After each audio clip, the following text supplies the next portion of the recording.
না, আমি আপনাদের এখান থেকে বললাম, সে আমাদের দলেরও কেউ না।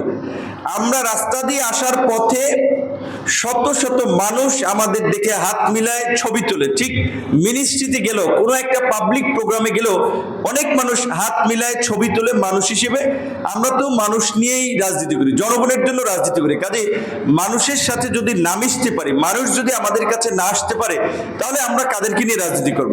এখন এই মানুষের মধ্যে ভালো মন্দ সব মিলেই আসে।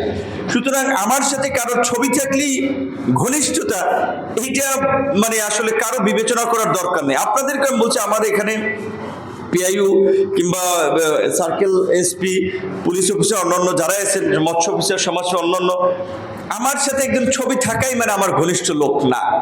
এই যে বাংলাদেশে অনেক জায়গায় আমি শুনছি, অনেকে বলে ভাই এই ছবি দেখাই অনেকের কাছে টাকা তুলছে যে চাকরি দিয়ে দেবে, কি সে ভিপি নুরের কাছের লোক। দেখা যায় আমি খেয়ালও করি না অফিসে যে আমি কাজ করতেছি কোন ফাঁকে সে পেছনে দাঁড়াইয়ে পাশে দাঁড়িয়ে একটা ছবি তুলছে, সেটা আরেকজনে দেখায়, কিংবা আমার সাথে কথা বলতেছিল কোন ফাঁকে একটা ছবি তুলছে, আরেক জায়গায় বলতেছে আমি তার ঘনিষ্ঠ লোক, ভাই এই কাজ আমি করে দেবো, এই চাকরি আমি দিয়ে দেবো, এগুলো বলে মানুষের সাথে প্রতারণা বা ধান্দাবাজি করতেছে। এখন মানুষ যদি আবার এত মানে অজ্ঞ হয় যে একজনের সাথে একটা ছবি থাকলেই তার ঘনিষ্ঠ লোক, তারে টাকা দিয়ে দেবো, তাকে খুব মাথায় তুলে নাচবো, এর চেয়ে তো বোকা মানুষ তাহলে আর দুনিয়াতে নাই এই যুগে। ছবি দেখছেন না আপনারা, ওই আগের সরকারের সময় একটা লোক ছিল আওয়ামী লীগের পক্ষে খুব কথা বলতো, পরে আওয়ামী লীগই তাকে অ্যারেস্ট করছিল, শাহেদ, পরে নাম দিয়েছে মানুষ বাটপার শাহেদ। এমনকি ওই রাষ্ট্রীয় বিভিন্ন প্রোগ্রাম হয়, জাতীয় প্রোগ্রাম, ওইখানে রাজনীতিবিদ, প্রশাসন, বিভিন্ন ব্যক্তিদেরকে দাওয়াত দেয়। একদিনের প্রোগ্রামে 3-4টা পাঞ্জাবি নিয়ে গাড়ির মধ্যে যাইতো, পাঞ্জাবি চেঞ্জ করে করে ছবি তুলতো। তো এইটা হচ্ছে, আমি যদি এখানে আমাদের কিছু এই মিডিয়ার ভাইরা আছে, এখানে তাদের মাধ্যমে বলা যায় ছবি দেখে মন্ত্রীর ঘনিষ্ঠ, বিপিনের ঘনিষ্ঠ, এইটা বলার কোনো অবকাশ নাই। এবং আমার যদি কোনো পদধারী কোনো কর্মী, তারা যদি কোনো অনিয়ম করে, অন্যায় করে, সেটা আপনি লিখতে পারেন গণ অধিকার পরিষদ বা মন্ত্রীর লোক। এখন কোন পদ পদবি নেই, তারে তো আপনি গণ অধিকারের লোক বানাই দিতে পারেন না, বা বিএনপির কোনো পদ পদবি নেই, তারে তো বিএনপির লোক বানাইতে পারেন না।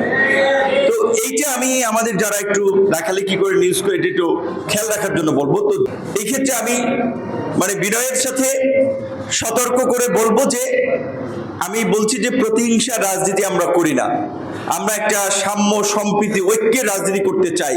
কিন্তু কেউ যদি এই ভদ্রতার, দুর্বলতার সুযোগ নিয়ে এইভাবে বিভ্রান্তিকর লেখালেখি করা, যেটা আমার জন্য একটা সম্মানহানিকর বিষয়, তাহলে তাদের বিরুদ্ধে কিন্তু আইনগত এবং রাজনৈতিক দুই ধরনের ব্যবস্থাই নেওয়া হবে, এটা আমরা পরিষ্কার করতে চাই।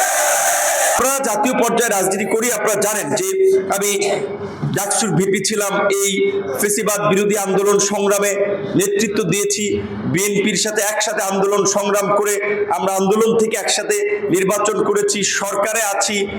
তো কাজে আমার ব্যক্তিগত একটা ঘটনা ঘটলো, আলটিমেটলি সেটা সরকারকে প্রশ্নবিদ্ধ করে। সুতরাং সেই জায়গা থেকে কোনো কাজ মানে কোনো একেবারে বিনা কারণে যদি কেউ আমাদের নিয়ে অপপ্রচার, প্রপাগান্ডা চালায়, তার জবাব আমাদেরকে দিতে হবে। এবং এই বিষয়ে এতদিন ধরে আমরা কাউন্ট করি নাই, গণনায় নেই নাই, যে না অনেক মানুষ বলতে পারে দেশের বাইরে থেকে একটা ইউটিউবার ফেসবুকে সে লিখছে, এখন আমি একটা প্রতিমন্ত্রী হয়ে, একটা এমপি হয়ে প্রত্যেকের কথার কি জবাব দেবো? এটা কি আমার সময় আছে? এটা উচিত না। কারণ কি, একজনে বললো সে লিখছে, কতজন দেখে আর কি বলতেছে, কিন্তু ওইটা নিয়ে আমরা পড়ে থাকতেছি না। বাট এটা যদি ধারাবাহিকভাবে কেউ লিখতে থাকে, অপপ্রচার চালায় উদ্দেশ্য প্রণোদিত ভাবে, তাহলে সাইবার নিরাপত্তা আইনে তার বিষয়ে প্রতিকার পাওয়ার সুযোগ আছে, সেই বিষয়ে প্রয়োজনে আমরা মামলা করবো। এটা আমরা সতর্ক করে দিলাম যে যারা এই কাজগুলো করেন।